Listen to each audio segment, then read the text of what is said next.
En este espacio vamos a hablar de las aplicaciones que tiene el escaneo 3D en la industria en general. Antes de iniciar, yo quisiera saber de qué vienen, de empresas, de aquí de la universidad, de qué áreas vienen, de dónde vienen ustedes, por ejemplo. De Auteco, muy bien. Los muchachos de aquí de la otra fila, ¿vienen de acá a la universidad o son estudiantes de la universidad? Listo, y por allá atrás. También de la universidad. ¿Ustedes también? Colegios. Listo, perfecto. Bueno, el tema de escaneo 3D, digamos que se ha convertido últimamente en una de las herramientas fundamentales en diversos procesos, en diversos sectores, en ingeniería, en medicina, en diseño de producto, incluso en temas turísticos, en arqueología, en geología, en muchas áreas. El escaneo 3D ha permitido crear una cosa que son los gemelos digitales para sacar el máximo provecho de ellos. ¿Listo? Entonces, digamos que para iniciar vamos a entender primero qué es un escáner 3D. Entonces, un escáner 3D es un dispositivo o un elemento o un equipo que mediante unas luces, por decirlo así, una luz o un láser, dependiendo de la tecnología del escáner que maneje según las características del equipo, me permite crear los gemelos digitales. ¿Qué es un gemelo digital?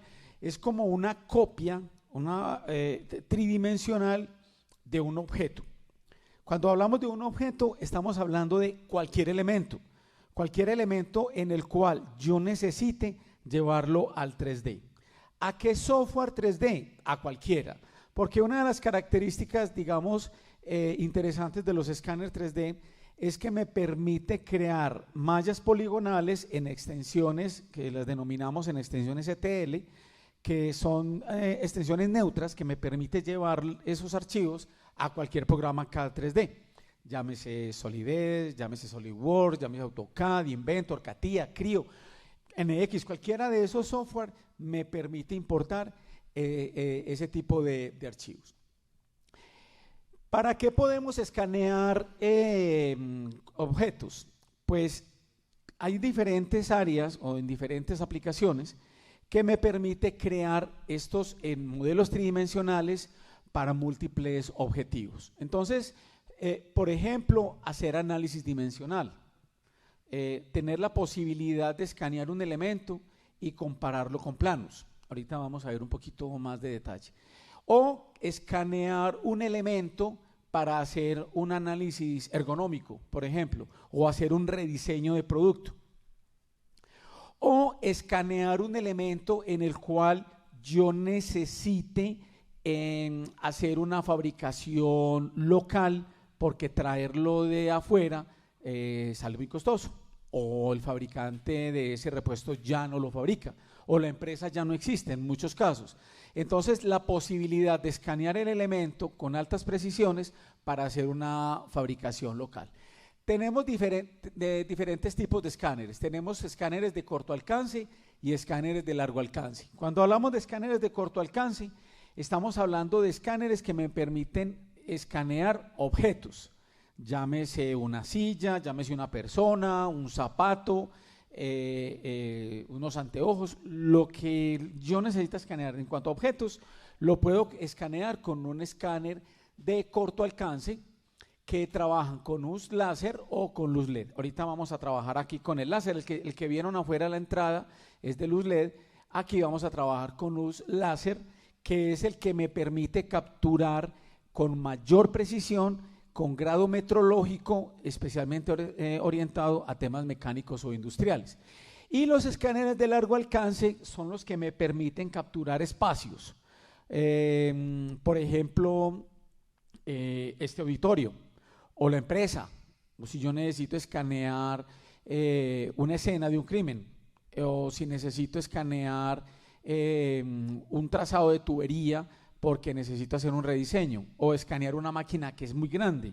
Todo ese tipo de espacios lo podemos hacer con un escáner de largo alcance. Entonces, así las cosas en temas industriales, cuando yo estoy haciendo un escaneo 3D, puedo hacer ingeniería inversa, que es a partir de esa malla poligonal generar un sólido tridimensional paramétrico. Ya empezamos a hablar de parámetros, que puedo abrir con árbol de operaciones en un CAD 3D, en el CAD 3D propio que tenga, para hacer las modificaciones que se quieran hacer a partir de ese escaneo 3D. Puedo hacer todo el tema de control de calidad, hacer análisis dimensional. Entonces, con un software especializado puedo hacer un análisis global haciendo verificación de si el proceso de fabricación está cumpliendo con los requerimientos que se tienen en planos o en diseño. Puedo llevarlo también, por supuesto, a impresión 3D o a temas de prototipado. Y ni se diga de todo lo que tenga que ver, por ejemplo, con proyectos de realidad aumentada o realidad virtual.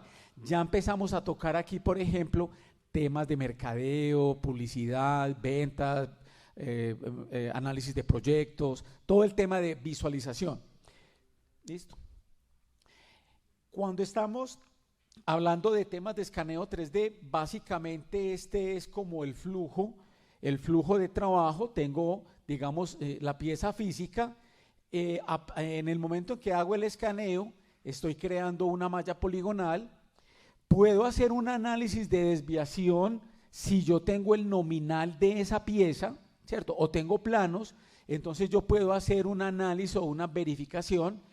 Y a partir de acá puedo también crear, por supuesto, el modelo sólido, ya que voy a llevar a fabricación o lo voy a llevar a un proceso de mecanizado. Inclusive desde acá yo puedo llevarlo a hacer análisis de elementos finitos, si lo que quiero es hacer un análisis del comportamiento mecánico de la pieza. Y finalmente yo ya puedo tener toda una serie de informes que son los que van a acompañar el proceso de fabricación de la pieza, para tener toda una hoja de vida del proceso de escaneo 3D inversa y, por supuesto, inspección y fabricación. Cuando vamos a escanear espacios industriales, por ejemplo, resulta que un fenómeno que está pasando en Colombia, y es que el parque industrial colombiano es muy viejo, las industrias en Colombia son viejas, y difícilmente las empresas van a tener planos actualizados de la planta. En el mejor de los casos se puede contar con unos planos que se levantaron utilizando herramientas o instrumentos tradicionales, ¿cierto? Unos láser o unos metros, unas lienzas o cosas de esas. Un escáner 3D de largo alcance lo que me va a permitir es capturar todo el universo de información de ese espacio. En este caso yo voy a tener información detallada de la tubería, de los techos, de las cerchas, de las bombas. Toda la información de la planta la voy a tener de manera digital. Esto es un gemelo digital. Es tener una fiel copia de la planta levantada tridimensionalmente. Acá vamos a ver, aquí, digamos, se distorsiona un poquito la resolución por el tamaño del video, pero digamos que es un resultado de un proceso de escaneo 3D, ahí está un poquito en cámara rápida, donde vamos a observar inclusive personas, toda la planta completamente digitalizada. Inclusive si se quiere con amarre topográfico, la puedo tener con amarre topográfico. Entonces voy a tener toda la información de la planta en una maqueta virtual tridimensional con variaciones entre 1 y 10 milímetros. O sea que vamos a tener un levantamiento muy preciso cuando se necesita hacer un rediseño de la planta, hacer un movimiento de equipos, se necesita incorporar un nuevo equipo dentro de la planta y yo necesito hacer un análisis de los espacios o qué disponibilidad de espacios tengo.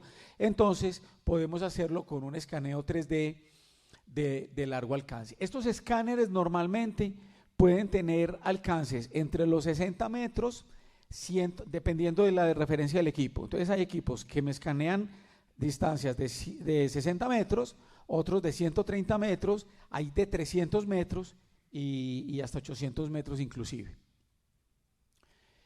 En temas de realidad virtual, ayúdame aquí, disculpe un segundito, ahí está el mouse si quieres usar el mouse. aquí en el bolsillito del frente. No, está suelto.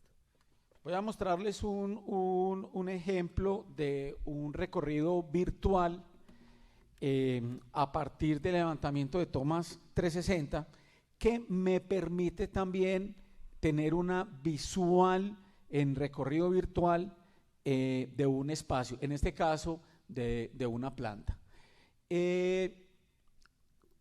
Cuando estábamos en estos días de pandemia, el tema de la virtualidad cogió mucha fuerza. Las reuniones virtuales, visitas virtuales, las ventas virtuales, todo se estaba volviendo muy virtual y Facebook entonces lanza, o Meta, se convierte en Meta y lanzan una cosa que es el metaverso. Y entonces empiezan a hablar de metaverso y el metaverso se convierte en una de las digamos, modas, por decirlo así, en las cuales muchas empresas querían de alguna manera vincularse al metaverso para mostrar a las compañías, para temas comerciales, para temas industriales, para temas de mantenimiento. Entonces, bueno, y teniendo en cuenta que el diseño de un metaverso no es económico, porque el metaverso en sí es crear un mundo tridimensional, utilizar unas gafas de realidad virtual y vincular un montón de personas para que interactúen entre sí dentro de ese metaverso, ¿cierto?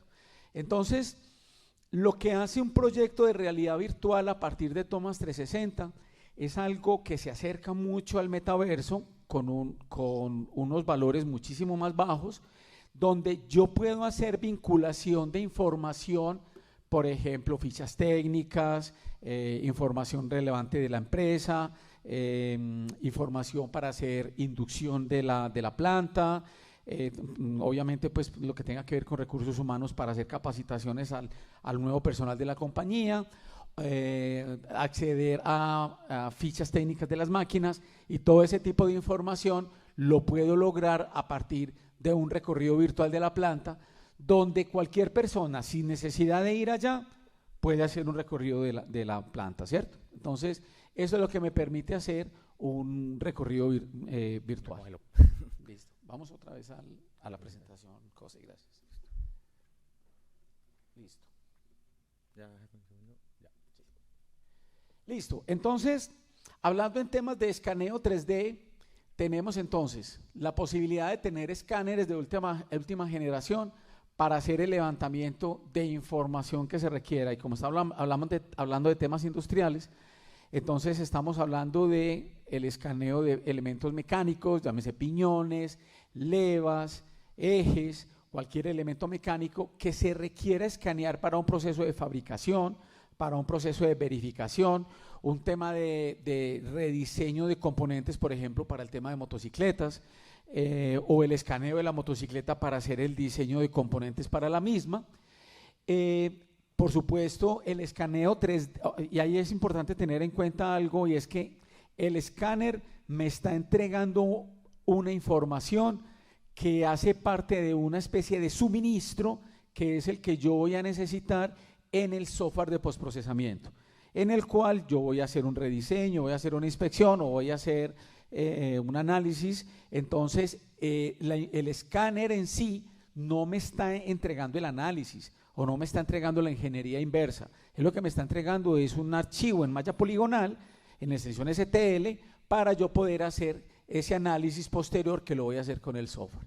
Puedo hacer todo un tema de visualización, hay herramientas para hacer visualización, para hacer una venta interna dentro de la compañía o por supuesto una venta externa, y si se quiere llevarlo entonces también a impresión 3D para fabricación de prototipos, para hacer también, digamos, inspecciones visuales o verificaciones. El escáner que vamos a ver ahorita es un escáner de alta precisión, trabaja con tecnología láser azul.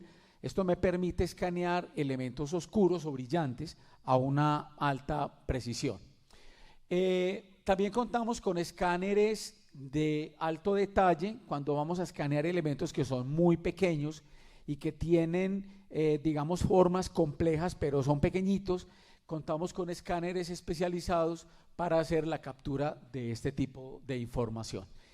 Y, por supuesto, como les mencionaba ahorita, en el caso del levantamiento de la planta industrial, escáneres de largo alcance, ¿cierto? Si se quiere hacer un levantamiento de un espacio con los objetivos que les mencioné anteriormente, también lo podemos hacer trabajando con un escáner de esto. Este escáner que estamos viendo aquí en pantalla es el BLK 360, que me captura información hasta 60 metros de distancia, que es una distancia, digamos, bastante interesante, porque estamos hablando de 60 metros por parada.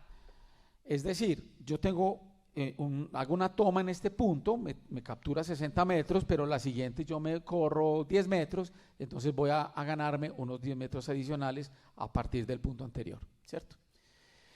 Listo. No sé si hasta acá alguien tenga alguna pregunta antes de que José Miguel, mi compañero, les muestre el escáner. ¿Alguien tiene alguna inquietud, alguna pregunta, alguna duda? ¿Sí? ¿Perdón? La malla poligonal, bueno, mi compañero José Miguel les va a profundizar más en los temas cuando empiecen a verlo acá. Ya él hace parte de la explicación que ya les va a dar a continuación. ¿Listo? Bueno, entonces los dejo con mi compañero. Bueno.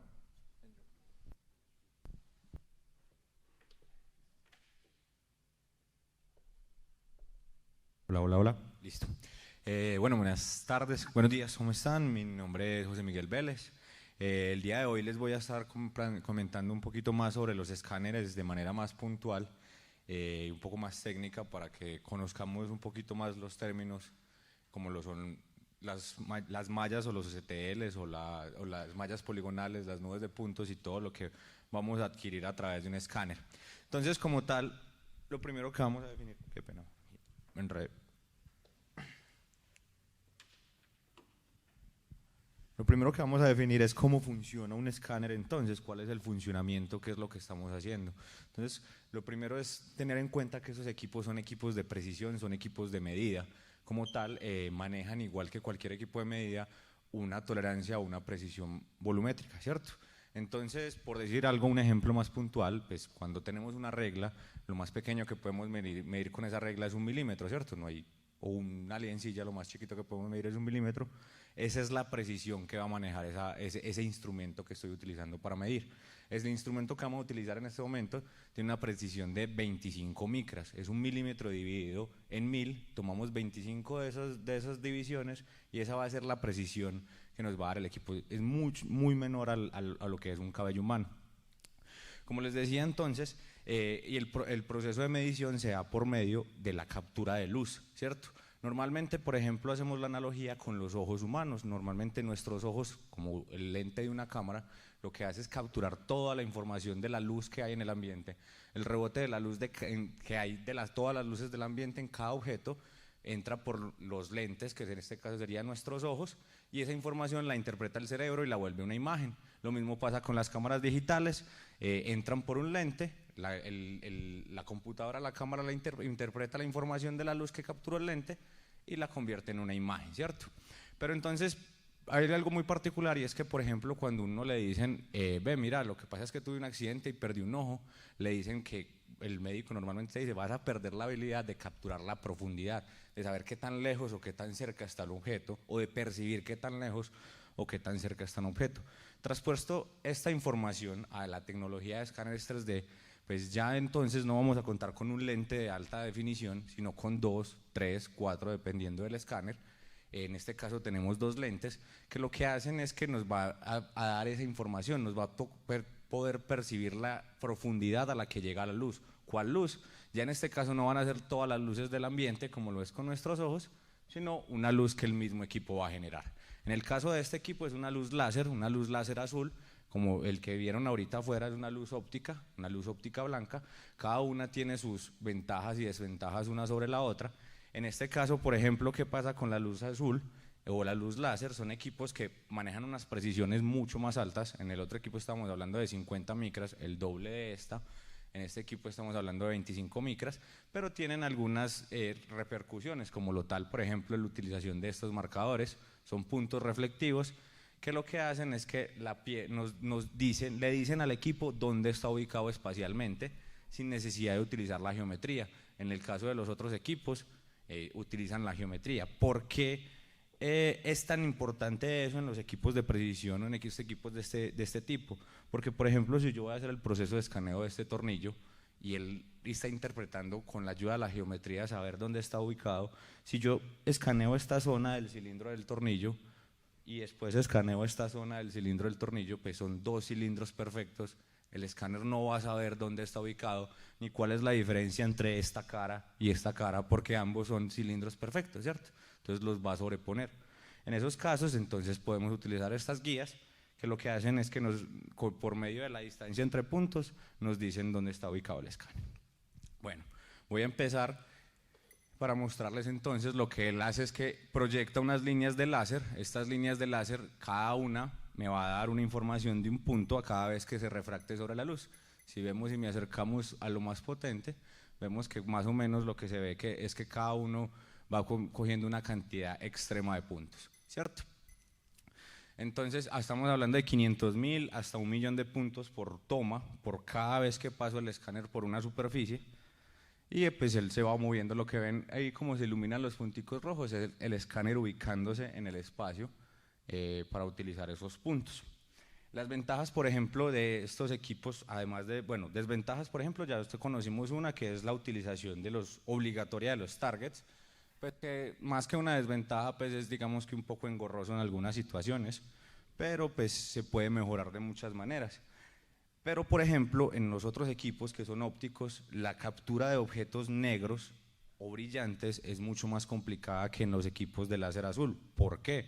Dirán, resulta que el negro y los objetos cromados, el negro tiende a absorber la luz, ¿cierto? Por lo tanto, al absorber la luz, pues es imposible para la cámara tomar el momento en que fue refractada. Lo mismo con los objetos cromados. Los objetos cromados lo que hacen es que direccionan la luz en diferentes direcciones. Lo que hace es que el equipo se enloquezca, por decirlo así. Mientras que este equipo, que ya tenemos un equipo de láser azul, pues evita esos problemas. Entonces lo hace mucho más factible para industrias mecánicas, donde normalmente vamos a encontrar piezas engrasadas, brillantes, que están vueltas nada y que normalmente refractan mucho la luz, o son negros sólidos que normalmente que absorben mucho la luz, ¿cierto? Entonces no vamos a tener esos problemas con este tipo de equipos. Entonces ya tenemos un concepto que es el de la nube de puntos. Entonces por aquí vamos a ver que vamos a obtener una gran cantidad de puntos en el espacio, ¿cierto? Entonces si yo me acerco mucho, vemos que son 1.000.000 de puntos ahí. Lo que va a hacer el programa es que, bueno, primero lo que va a hacer es procesar el archivo, pero una vez procesado el archivo, cada uno de esos puntos va a tener una coordenada asignada.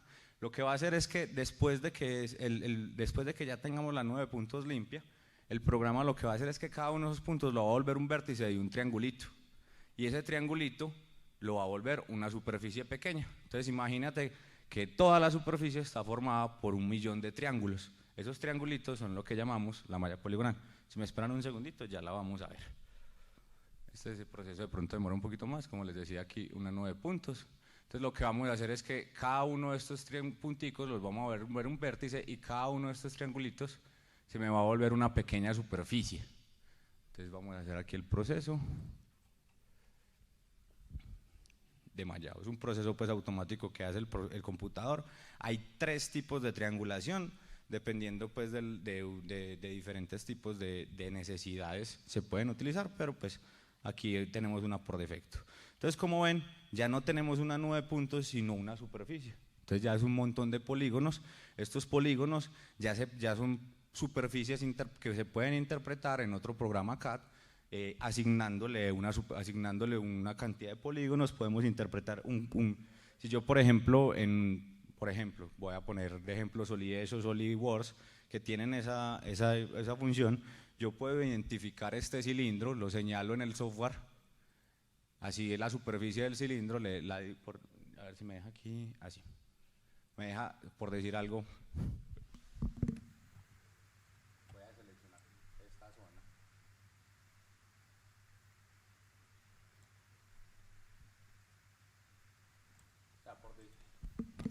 En el otro programa yo puedo hacer de selecciones de este tipo y decirle a él que me interprete automáticamente que eso es un cilindro, o que me interprete o que me busque qué es. Al interpretarle el cilindro, genera el cilindro con ese diámetro, con esas especificaciones, con ese croquis, un cilindro totalmente parametrizado, pero generado a la medida que está tomada de la malla. ¿Alguna otra pregunta? Bueno, la otra gran diferencia entre los diferentes equipos es la resolución. ¿A qué viene la resolución? Como ven, hay una gran cantidad de puntos en el espacio. Esa cantidad o esa distancia entre esos vértices o entre esos puntos, yo la puedo controlar. ¿Cómo la controlo? Manejando la resolución. Resulta que la resolución se mueve por un tema que se llama promedio. Voy a reiniciar un proceso aquí para mostrarles.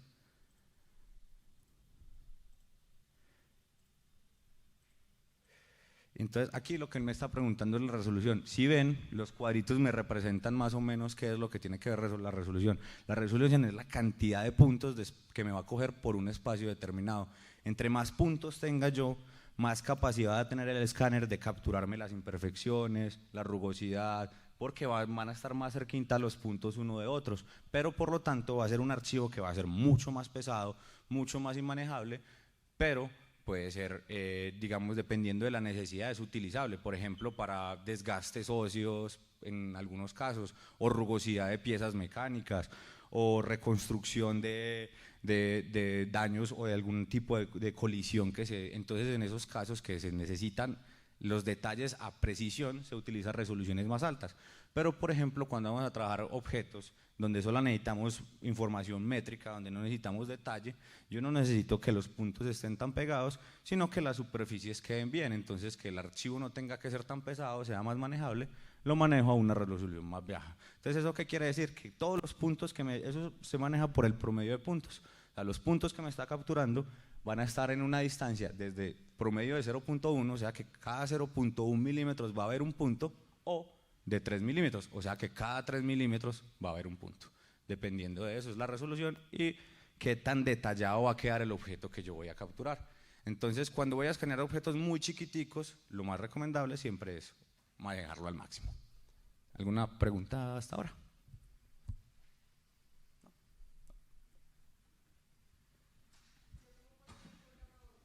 Dime. Ya, el archivo STL es directamente, pues es un archivo universal que es directamente transpuesto a cualquier CAD. Simplemente como importo un IGES o importo un STEP, simplemente le doy importar, selecciono, él te deja seleccionar qué tipo de archivo vas a importar, le das STL y él te lo muestra. Y te abre el 3D directamente en el programa. Bueno, muchas gracias por su atención.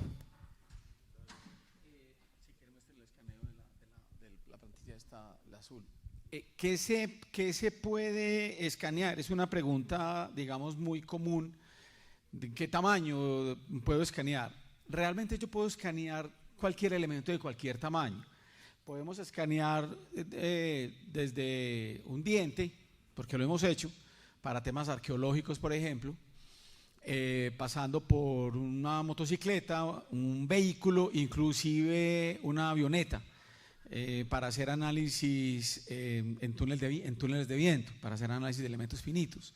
Entonces, cualquier cosa yo la puedo llevar a la virtualidad, ¿cierto? Porque muchas veces la gente dice, necesito escanear un vehículo, pero ¿cómo hago para escanearlo? ¿Cómo hago para generar esa forma compleja, orgánica que tiene, por ejemplo, el guardabarro de un vehículo, que ustedes ven que tiene una forma muy orgánica, y necesito escanearlo para llevarlo a un proceso de mecanizado, un proceso de fabricación o una inspección?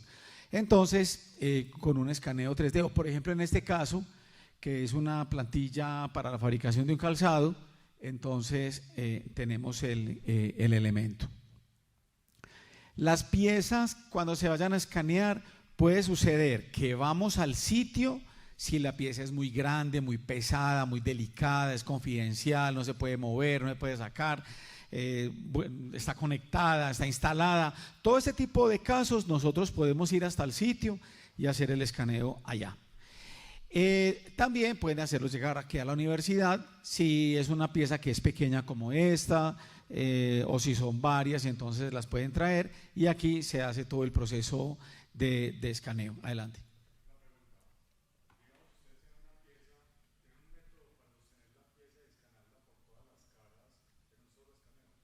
Ah, bueno, esa es una muy buena pregunta. Bueno, vamos a en este caso analizar algo que está haciendo José Miguel. Él escaneó en este caso un lado del elemento. Luego lo voltea y escanea el otro y el software de manera automática, uniendo puntos en común, une los dos escaneos y genera el modelo, ¿cierto? Ese es un método.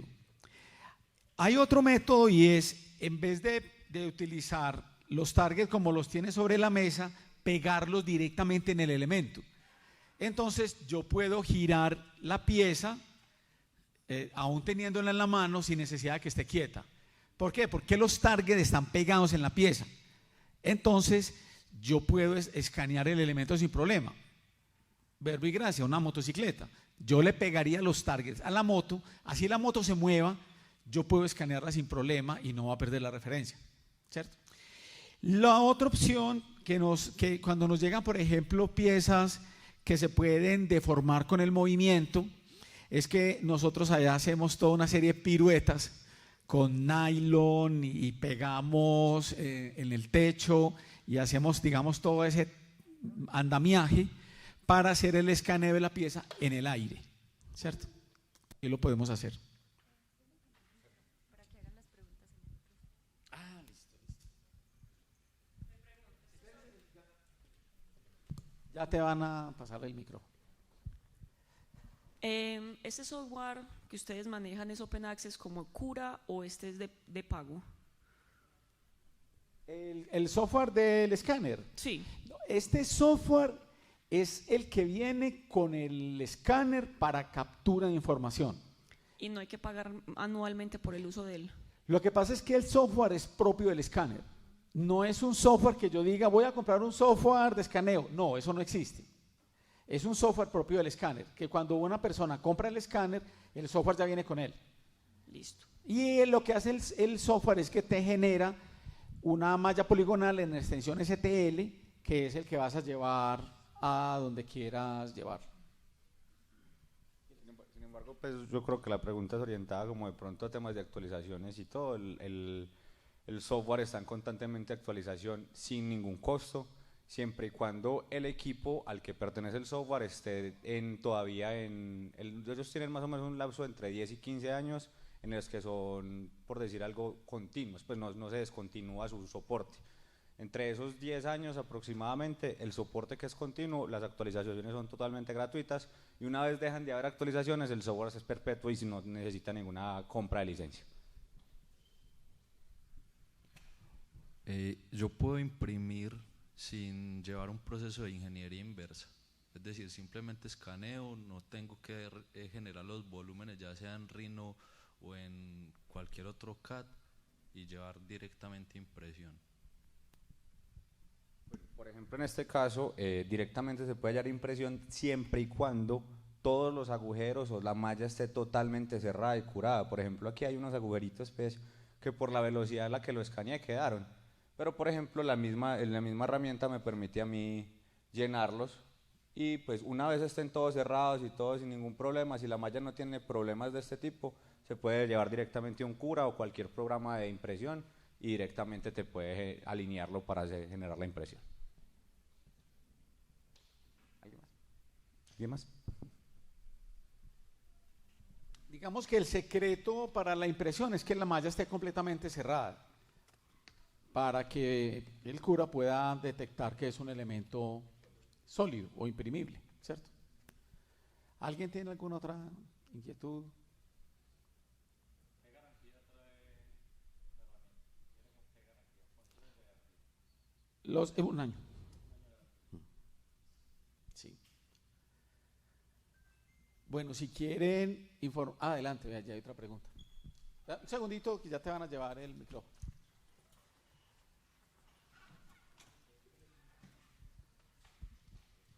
Sí, una buena pregunta. Si nosotros particularmente tenemos, digamos que un usillo que tiene ciertas geometrías difíciles de manejar pues desde un CAD, nosotros lo podríamos escanear, pero ya de resto cuando lo traslade al CAD sigue siendo, digamos que de la maña pues del ingeniero que esté ahí realizando todas las extrusiones y las bobinas y todo, o el mismo programa te puede ayudar en esas geometrías difíciles. Bueno, eso depende, realmente el escaneo como tal llega hasta este punto, él te entrega un STL, ya eso viene más del manejo del CAD, ¿cierto? Hay diferentes CAD, hay CAD como SolidWorks, Solidez que te permiten hacer ciertos manejos, como por decir algo lo que te mostraba yo, que era seleccionar superficies, extraer de esas superficies sólidos o superficies de CAD que yo pueda utilizar para cortar otros sólidos. Entonces, por ejemplo, en ese caso del osillo, lo que puede hacer uno es que a partir del escaneo, lo que hace es que con Sketch 3D o de diáfanos 3D da el camino o bueno, de hecho hay una herramienta que te saca el camino de una vez, que te da el paso del tornillo pues, o del camino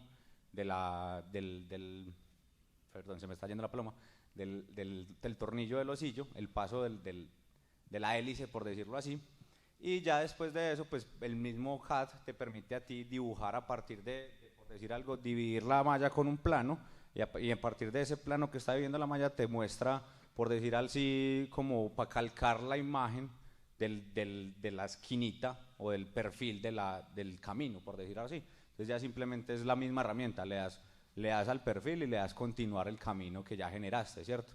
Hay programas, dependiendo del CAD, esto puede ser más fácil o más difícil.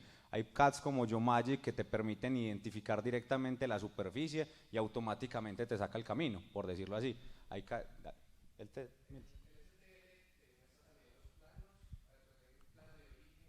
No, eso es trabajo, o sea, el STL no te muestra nada, tú mismo tienes que interpretar, por decir algo, esta superficie es un plano, entonces uno la dibuja, le asigna qué geometría es la que está más acercada, o algunos programas te sugieren la geometría, si decir algo, yo selecciono esta geometría superior o la geometría de abajo, algunos programas de entrada me dicen, eso es un plano, algunos programas me dicen, eso es una superficie que se puede interpretar como un plano, ya usted verá cómo la genera, ¿cierto?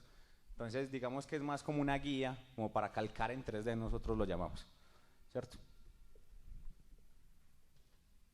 Bueno, aquí es importante hacer una aclaración en relación a la pregunta anterior, y es que esto que tenemos acá es una malla poligonal, algunas veces nosotros lo denominamos como un archivo bruto, porque no me da la posibilidad o este software de yo sacar planos o de yo sacar mediciones exactas o cosas de ese tipo. Lo que utilizamos es un software especializado que se llama Geomagic. Este software me permite, a partir de esta malla poligonal, empezar a detectar cada uno de esas partes de lo que yo escaneé. Entonces, esto es un redondeo, esto es una superficie plana, esto es un sólido, y a partir de esos parámetros generar un modelo paramétrico, ¿cierto? Que es el que yo voy a llevar a SolidWorks, a Solidez, y voy a tener un modelo o un dibujo 3D, ahí sí perfecto, donde yo con el software que estoy utilizando, sea SolidWorks, Solidez, Inventor o lo que sea, ya sí puedo sacar planos, ya sí puedo hacer otro tipo de verificaciones o análisis. Entonces, en conclusión, esto que tengo acá es un insumo para yo llevarlo a otro software para hacer lo que se necesite en ese caso, por ejemplo, extracción de planos. Si necesito planos de esto, este software no me va a sacar planos, lo tengo que llevar a otro software. ¿Había otra pregunta? Buenos días, mi pregunta es cada cuánto necesita calibración el equipo, o sea el escáner, y qué parámetros debe cumplir. Bueno, el equipo como tal viene con una tabla de calibración propia, es un cuaderno gigante, es como de este tamaño, ¿cierto?